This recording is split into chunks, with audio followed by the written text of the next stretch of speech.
পয়েন্টে ব্লকের কর্মসূচি চলমান থাকবে অনির্দিষ্টকালের জন্য। 7 কলেজকে অতি দ্রুত সময়ের ভিতরে আন্তর্জাতিক মানের ইউনিভার্সিটি ঘোষণা দিতে হবে এবং ঢাকা ইউনিভার্সিটির অধীনে আর কোনো ধরনের কর্মসূচি পরীক্ষা কোনো কিছু চলবে না, সব কিছু বয়কট। এবং এখানে ঢাকা ইউনিভার্সিটির শিক্ষার্থী সহ যে সকল পুলিশ বাহিনী 5ই আগস্টের আগের স্বৈরাচারের মতো হামলা চালিয়েছে, আমাদের ভাইদেরকে আহত করেছে, হাসপাতালে ভর্তি করেছে, সেই পুলিশ বাহিনীকে চিহ্নিত করে দ্রুত সময়ের ভিতরে বিচারের আওতায় আনতে হবে। যতদিন পুলিশ বাহিনীর বিচার না হবে, চিহ্নিত না হবে, এই কর্মসূচি চলমান থাকবে।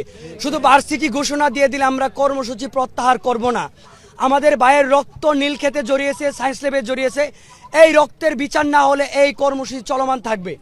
কর্মসূচি সেই দিনই প্রত্যাহার করব যখন ভার্সিটি ঘোষণা হবে, এই যারা এখানে হামলা করেছে তাদের বিচার হবে, সেই দিন থেকে আমরা আমাদের কর্মসূচি প্রত্যাহার করে নিব। এর আগ পর্যন্ত 7 কলেজের 7 পয়েন্ট দিয়ে ঢাকা ইউনিভার্সিটির কোনো ধরনের যানবাহন চলবে না। কোনো দিক দিয়ে তাদের ক্যাম্পাসে যানবাহন আসতে দেওয়া হবে না। তারা যেটা আজকে করেছে, ভাই আমরা এখানে কোনো ইন্টেনশন নিয়ে যাই নাই। ঢাকা ভার্সিটি ঘেরাও কর্মসূচিও ছিল না, ওইটা একটা মিস ইনফরমেশন। জাস্ট আমরা গিয়েছি এখানে যে মামুন স্যার এখানে যদি না আসে আমরা তরুণের সামনে অবস্থান করব। একটা স্বায়ত্তশাসন প্রতিষ্ঠানের ভিতরে কোনোভাবেই ঢোকা যায় না, আমরা ঢুকিও নাই। আমরা জাস্ট ওইখানে বসবো, স্যার আসবে, মামুন স্যার না আসুক, ভিসি স্যার আসুক, উনি না আসুক, ভিসি মহোদয় আসুক, যে এটা যা হয়েছে একটা ভুল বোঝা হয়েছে, যে ওনার পক্ষে অন্তত সরি এইটা অন্তত বলুক সাধারণ শিক্ষার্থীদের কাছে, যেটা ভুল হয়েছে, যেটা প্রত্যাশিত আচরণ নয়। কিন্তু আমরা ঢাকা ইউনিভার্সিটির শিক্ষার্থীদের কাছ থেকে এটা কখনো প্রত্যাশা করি নাই। তারা লাঠি সুটা নিয়ে তারা হল থেকে বেরিয়ে এসেছে এবং আমরা যখন দেখতে পেয়েছি যে তাদের হাতে লাঠি সুটা, আমরা নিরস্ত্র, আমরা কোনো ধরনের কনফ্লিক্টে যাই নাই। ঢাকা ভার্সিটির কোনো শিক্ষার্থীদের সাথে আমাদের কোনো কনফ্লিক্ট নয়। যে আচরণ করেছে এই আচরণ এবং প্রশাসনের বিরুদ্ধে আমাদের অবস্থান ছিল, কিন্তু তারা যেইভাবে লাঠি সুটা নিয়ে অবস্থান করেছিল, তাই আমরা ভেবেছিলাম এখানে একটা কনফ্লিক্ট হবে, তাই আমরা পিছনে চলে আসতে যাচ্ছিলাম, তখন পিছন থেকে ওরা হামলা করেছে। এটা খুবই ন্যাক্কারজনক একটা বিষয় হয়েছে। ঢাকা বিশ্ববিদ্যালয় এই দেশে একটি স্বৈরাচারী শিক্ষা প্রতিষ্ঠান। এই স্বৈরাচারী শিক্ষা প্রতিষ্ঠান যখন যা বলে ওরা মনে করে বাংলাদেশের সব মানুষ তাই মেনে নেবে। এইভাবে করে 2017 সালে ওদের অধিভুক্ত করার ফলশ্রুতিতে আমাদের শত শত কোটি টাকা ওরা লোপাট করত। এই লোপাট বন্ধ করার জন্য গত 4 মাস যাবৎ ভয়ঙ্কর আন্দোলনের মাধ্যমে রাষ্ট্রকে আমরা জানিয়েছিলাম এই চোরদের সাথে আমরা আর থাকতে চাই না। আমাদের যৌক্তিকতা বিচার করে শিক্ষা সংশ্লিষ্ট ব্যক্তিবর্গ এবং শিক্ষাবিদরা রাষ্ট্র একটি সিদ্ধান্ত নিয়েছে 7 কলেজের সমন্বয়ে একটি পূর্ণাঙ্গ স্বায়ত্তশাসিত বিশ্ববিদ্যালয় ঘোষণা দেওয়ার।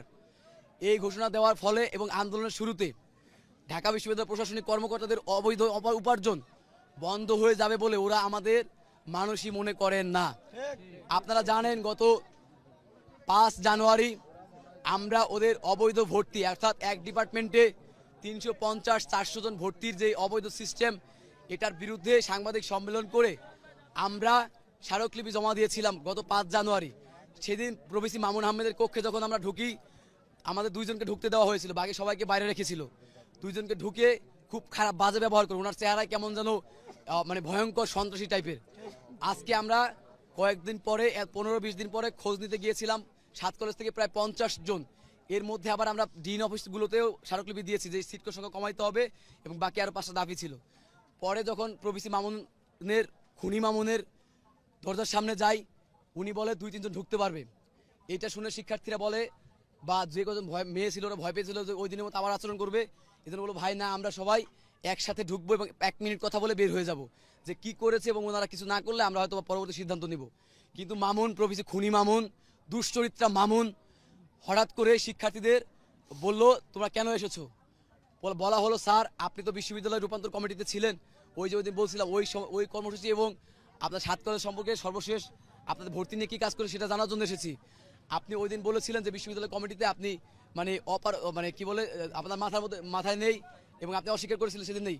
এই অস্বীকার কথাটা বলার সাথে সাথে প্রভিসি মামুন তার সিট থেকে উঠে জোরে একটা হুঙ্কার মারে, একদম খুনির মতো ডিপ, মানে কি বলতো ডিপজল নাই বলি, মানে ওইরকম খুনিদের মতো গুন্ডাদের মতো হুঙ্কার মারার পরে মেয়েগুলো হঠাৎ করে চিৎকার দিয়ে ওঠে, মানে ভয় পেয়ে যায়, ভকচকি ওরা চিৎকার, স্যার এটা কি করলেন আপনি, স্যার আমরা আসি শান্তিপূর্ণভাবে কথা বলতে। ও তখন বলে মাপ চাইতে হবে এবং আমি তখন ভদ্রতার খাতিরে আমি এবং জাকারিয়া বাড়ি সাগর, কবি নজরুল এবং মেয়েরা সবাই সরি স্যার মাফ করবেন স্যার, আমরা আসলে আমার কথাটা শুনেন স্যার। তারপর আমরা প্রতিভাবে বিনয়ের সাথে মাপ চাই। মাপ চাওয়ার পরে ও একটু ঠান্ডা হয়ে না বসে সামনে ঘুরে এসে বলে আমার সাথে কথা এইভাবে করে। পরে ওর কর্মচারী তখন পোলাবান চালাক ছেলে ক্যামেরা অন করে, ওর কর্মচারীরা বলে যে স্যার ক্যামেরা অন করছে, আপনি কথা একটু থামেন। ওই মুহূর্তে ও একটু প্রবেশী মামুন থামার পরে আবার যখন প্রক্টোরিয়াল টিম ঢোকে এবং কয়েকজন টিচারকে ওরা নিয়ে এসে বলে কয়েকজন টিচার গুন্ডার মতো ঢেকে বলতে স্যার কী হয়েছে দেখিয়েছে। পরেও বলে যে একটু থামো আমি দেখতেছি ব্যাপারটা, তোমরা করি।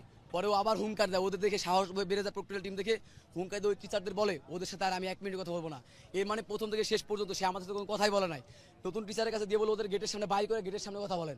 নতুন টিচার বেরিয়ে ওই নাম জানি না, এই জন্য নতুন টিচার বলছি, আমাদেরকে সবাইকে উস্কানি দিয়ে বললো এখানে কোনো তোমাদের সমাধান নাই। পোলাপান বলছিল যে কার কাছে সমাধান সেটা বলেন, তাও দিবে না, কোনো সমাধান দিবে না। পরে ওইখানে ভুয়া স্লোগান, জীবনের ঝুঁকি নিয়ে ঢাকা বিশ্ববিদ্যালয়ের মধ্যেই শিক্ষার্থীরা ভুয়া স্লোগান দিয়ে বেরিয়ে গিয়ে সবাই কর্মসূচি দেয় যে আমরা প্রবেশী মামুন ক্ষমা চাওয়ার আগ পর্যন্ত আমরা রাজপথ ছাড়বো না।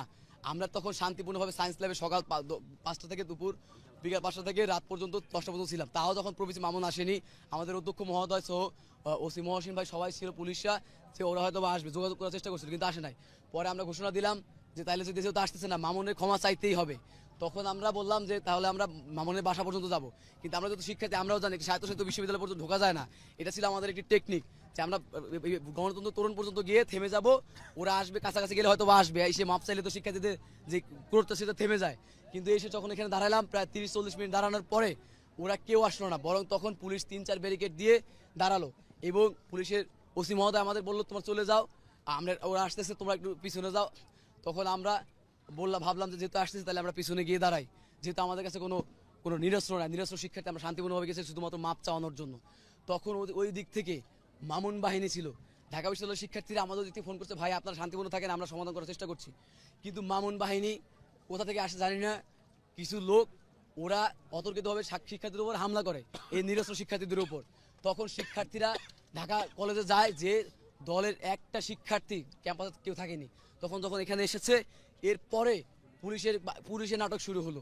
পুলিশ একটা টিয়ার শেল ঢাকা বিশ্ববিদ্যালয়কে মারেনি, বরং একের পর এক টিয়ার শেল মেরে ছাত্র শিক্ষার্থীদেরকে সাউন্ড গ্রেড মেরে আমাদেরকে আহত করেছে।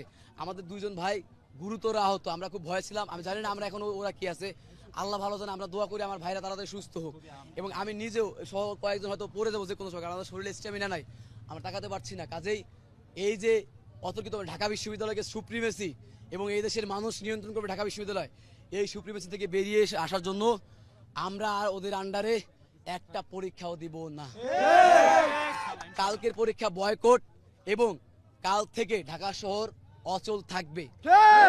কারণ বিশ্ববিদ্যালয় রূপান্তর কমিশন ইউজিসির সাথে সমন্বয় করে অন্তর্বর্তীকালীন প্রশাসন গঠন করে আমাদের 8 মাসের সেশন করে 1 ঘন্টা সেশন জট না নিয়ে বর্তমান শিক্ষার্থীদের সমাধান করবে। এবং যেহেতু রাষ্ট্রের ঊর্ধ্বতন কর্তৃপক্ষ শিক্ষা উপদেষ্টা সবাই মিলে চাচ্ছে যে একটি স্বায়ত্তশাসিত বিশ্ববিদ্যালয় গঠন করছে, এই বিশ্ববিদ্যালয় করতে হবে আন্তর্জাতিক মানের এবং বাংলাদেশের ইতিহাসে শ্রেষ্ঠ বিশ্ববিদ্যালয় ঘোষণা দিতে হবে। এইটা 15 দিনের মধ্যে দিতে হবে, এই প্রতিশ্রুতি কালকে দিতে হবে। এবং ঢাকা বিশ্ববিদ্যালয়ের এই শোষণ থেকে মুক্তি হয়ে, যেমন আমার সার্টিফিকেটটা এই অপবিত্র শিক্ষকদের চোরদের হাতে, আমার পবিত্র সার্টিফিকেটের চোরদের হাত থেকে আমরা নিব না। আমাদের সার্টিফিকেট আমরা আমাদের ক্যাম্পাস থেকে নিব, ওই অন্তর্বর্তীকালীন প্রশাসনের হাত থেকেই আমরা নিব। এই জন্য আগামী কাল থেকে ঢাকা শহর 7 কলেজ শিক্ষার্থীরা ইডেন কলেজে বলে গেছে, বাংলা কলেজে অলরেডি আজকে জানে, বাংলা কলেজ কিন্তু নিজের টেকনিক্যাল আটকিয়েছিল, কিন্তু ওদেরকে কেউ হামলা করেনি, হয়তো আমাদের করেছে, কবি নজরুল পুরান ঢাকা আটকিয়েছে। কাজে এই শিক্ষার্থী প্রবেশী মামুনের রাষ্ট্রদ্রোহী মামলায় বিচার হওয়ার আগ পর্যন্ত বিচার নিশ্চিত হবে এবং ওই লম্পটকে, দুশ্চরিত্রকে আমাদের বিশ্ববিদ্যালয় রূপান্তর কমিটি থেকে বাদ দিতে হবে, বাদ দিয়ে ওর শাস্তি নিশ্চিত করে এবং বিশ্ববিদ্যালয়ের আমাদের সাথে কথা কল রেকর্ড হয়তো আছে, বিশ্ববিদ্যালয়ের শিক্ষার্থী বলছিল যে প্রবেশী মামুনকে তোমরা বলবা ওকে অপসারণ করতে হবে। অর্থাৎ ঢাকা বিশ্ববিদ্যালয়ের সাধারণ শিক্ষার্থীদের সাথে আমাদের কোনো দ্বন্দ্ব নেই, কিন্তু মামুন বাহিনীর সাথে আমাদের দ্বন্দ্ব আছে। তো ঢাকা বিশ্ববিদ্যালয়ের সাধারণ শিক্ষার্থীরাও চায় না মামুন থাকুক, আমরাও চাই না, এই মামুনকে অপসারণ করতে হবে, কারণ খুনি দিয়ে শিক্ষা প্রতিষ্ঠান চলে না।